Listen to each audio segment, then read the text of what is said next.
అంటే ఇప్పుడు మీరే అన్నారు. ఎందుకంటే అన్ని విధాలుగా కూడా చేయలేదు పక్షాన. గడిచిన సుదీర్ఘంగా 10 సంవత్సరాల పాలనలో కేసీఆర్ గారు అప్పులు చేసి వెళ్ళిపోయిన సందర్భమే చూసాము. ఇప్పటికి కూడా దాని వడ్డీ మాత్రమే కడుతున్నామని చెప్పేసి కూడా రేవంత్ రెడ్డి గారు అన్నారు. మరి నిజంగా అప్పుల పాలు చేసిపోయిన తెలంగాణను కూడా ఇలా చూడొచ్చంటారా? యెస్. కేసీఆర్ అప్పు చేస్తే ఒక సెక్రటేరియట్ కట్టిండు. కేసీఆర్ అప్పు చేస్తే ఒక యాదాద్రి కట్టిండు. కేసీఆర్ అప్పు చేస్తే 33 జిల్లాలల్లో 33 మెడికల్ కాలేజీలు కట్టిండు. కేసీఆర్ అప్పు చేస్తే కేసీఆర్ 33 కలెక్టరేట్లు కట్టిండు. కేసీఆర్ అప్పు చేస్తే రైతు వేదికలు కట్టిండు. కేసీఆర్ అప్పు చేస్తే రైతు బంధు ఇచ్చిండు. కేసీఆర్ అప్పు చేస్తే కాళేశ్వరం ప్రాజెక్టు కట్టిండు. కేసీఆర్ అప్పు చేస్తే కంటి వెలుగు తెచ్చిండు. కేసీఆర్ కిట్టు తెచ్చింది కేసీఆర్ గారు. మళ్ళీ నువ్వు గడిచిన 15 నెలల కాలంలో లక్ష కోట్ల అప్పు చేసినావు. మళ్ళీ నువ్వు ఏం అభివృద్ధి చేసినావు? నువ్వు ఎక్కడొక్క ఇటుక వరిసినావు? నీ ఇందిరం మిల్లేది ఇప్పటికీ? నీ రైతు బంద్ ఏది? మహిళలకు 2000 ఏది? నిరుద్యోగులకు నిరుద్యోగ భృతి ఏవి? జాబ్ నోటిఫికేషన్లు ఏవి రాష్ట్రంలో? నిన్ననే వేశారు కదండి జాబ్ మేళా అని చెప్పేసి కూడా వరంగల్లో పెద్ద ఎత్తున జాబ్ మేళా వేశారు. జాబ్ మేళా వేసి ఇంతకుముందు దావోస్ పోయిండు, ఇప్పుడు జపాన్ పోతుండు. పోయిండు మేము 1,00,000 కోట్లు తెచ్చినాము, 50,000 ఉద్యోగాలు తెచ్చినామన్నారు. ఎక్కడున్నాయి? మరి గతంలో మీరేం చేశారు? రండి గచ్చిపల్లి ప్రాంతానికి రండి, మేము ఏం తెచ్చినాం అనేది చూపిస్తాం. మా హయాంలో ఏం జరిగింది, ఎంత ఇన్ఫ్రాస్ట్రక్చర్ జరిగింది మేము చెప్పాల్సిన. జపాన్ నుంచి వచ్చిన వాళ్ళు కానివ్వండి, ఇప్పుడున్న ప్రముఖులు కూడా ప్రతి ఒక్కరు అభినందించింది కేసీఆర్ గారు. ఎందుకంటే కేసీఆర్ గారికి ఉన్న బ్రాండ్ అది.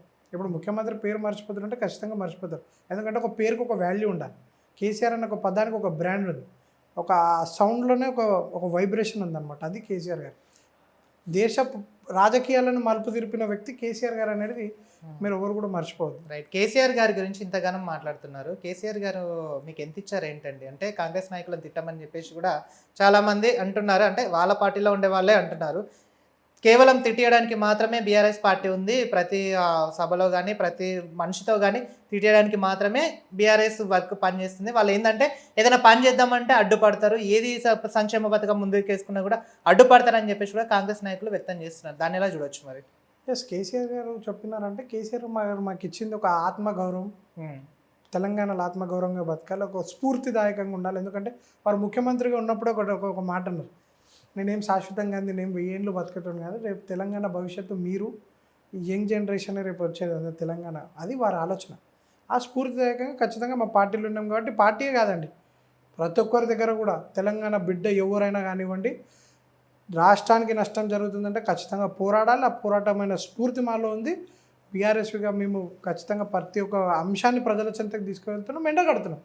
ప్రజల నుంచి వస్తుంది అది స్వచ్ఛందంగా. మేమేం పేడ్ ఆర్టిస్టులు ఎవరు లేరు. మీ దగ్గర కూడా పేడ్ ఆర్టిస్టులు నేను రేవంత్ రెడ్డి గారికి కూడా హెచ్చరిస్తున్నా, రేపు రాబోయే ప్రభుత్వం మాది.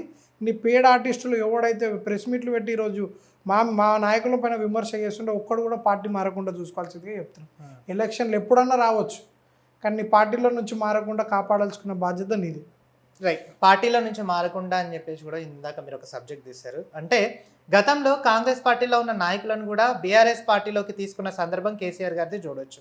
మరి దాని ఎలా అంటారు? మళ్ళీ ముఖ్యమంత్రి కూడా అన్నాడు కదా, దానం నాగేందర్ పంజగుట్ట కాడ సిగరెట్లు అమ్ముకుంటూ కేసీఆర్ ఇంటి మీద వాళ్ళని కాకిన ఇంటి మీద వాళ్ళతో అన్నాడు. ఇప్పుడు దొంగచాటును ఎట్లా 10 మంది ఎమ్మెల్యేలను జాయిన్ చేసుకున్నాను నీ పార్టీలో?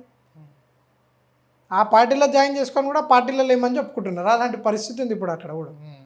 ఎందుకు లేరని చెప్పుకుంటున్నారు కదా, మేము ఇప్పుడు లేము, మేము మళ్ళీ బీఆర్ఎస్ ఉన్నాం అంటే భయం, ఓటమి. అంటే సుప్రీంకోర్టు ఆదేశాలు ఉన్నాయి, స్పీకర్ ఏమో రిజర్వ్ చేసి పెట్టుకుంటూ, స్పీకర్ ఆదేశాలు లేకుండా దీనిపైన మేము సుప్రీంకోర్టులో కూడా పోరాడుతున్నాం. స్పీకరే చెప్పలే కానీ సభా సాక్షి ముఖ్యమంత్రి అంటాడు, ఇక్కడ ఎలాంటి ఒక బైపోల్ రాదని చెప్పి. అంటే స్పీకర్ని కూడా డిక్టేట్ చేస్తుండే ముఖ్యమంత్రి, స్పీకర్కి ఆదేశాలు పంపిస్తుండే ముఖ్యమంత్రి సభా సాక్షిగా ఆన్ రికార్డెడ్గా. అంటే దీన్ని బట్టి ఆలోచించాలి. సుప్రీంకోర్టు కూడా తీర్పు ఇప్పుడు సుప్రీంకోర్టు పరిధిలో ఉంది, కానీ మనం కూడా దానికోసం ఎక్కువ మాట్లాడాలి. కానీ రాబోయే రోజుల్లో ఖచ్చితంగా బైపోల్ వస్తుంది. ఎక్కడ ఎలక్షన్ జరిగినా కూడా బీఆర్ఎస్ జెండా, గులాబీ జెండానే బలమని. ఎందుకంటే ప్రజలందరూ కూడా గమనించారు, తెలంగాణకి శ్రీరామ రక్ష కేవలం కేసీఆర్ గారు అని చెప్పి వాళ్ళు ఖచ్చితంగా విశ్వసిస్తున్నారు ప్రజలంతా కూడా. రైట్. ఇప్పుడు బీఆర్ఎస్ పార్టీలో గెలిచి కాంగ్రెస్ పార్టీలోకి వెళ్ళిన వాళ్ళు మళ్ళీ బీఆర్ఎస్ పార్టీకి వస్తే ఆహ్వానించే సందర్భం ఏమన్నా చూడొచ్చా? ఖచ్చితంగా నాకు తెలిసి అయితే ఉండదు. ఇక అదంతా మా కేసీఆర్ గారి అధిష్టానం వారి చేతుల్లోనే ఉంటుంది. కానీ ఖచ్చితంగా అయితే సార్ అన్న మాట ఏంటంటే, ఇక పోయినోడు మనోడు కాదు, తల్లి పాలు తాగి రొమ్ము మీద గుద్దినట్టుగా ఈరోజు మనం అధికారంలో లేమని చెప్పి మనల్ని నిడిచిపెట్టిన పోయినోడు కాదు, మనకొద్దు అలాంటి వాళ్ళు. ఖచ్చితంగా కష్టపడే నాయకుడికే రేపు రానున్న రోజుల్లో పదవులు వస్తాయని కూడా మేమందరం ఆశిస్తున్నాం. వారి ఆలోచన విధానం కూడా అదే ఉంది. ఎందుకంటే రేపు రాబోయే నాయకులు కేటీఆర్ గారు కూడా వాళ్ళ సూచన మేరకు ప్రతిరోజు గ్రౌండ్ రిపోర్ట్, ప్రతిరోజు వారి వ్యవసాయ క్షేత్రంలో ప్రతిరోజు వెళ్ళి మాట్లాడడం కూడా జరుగుతుంది. సమయానుసారం సార్ ఎప్పుడు మీటింగ్ పెట్టినా కూడా ప్రతి ఒక్క నాయకుడితో కలవడం జరుగుతుంది. రైట్. ఇప్పుడు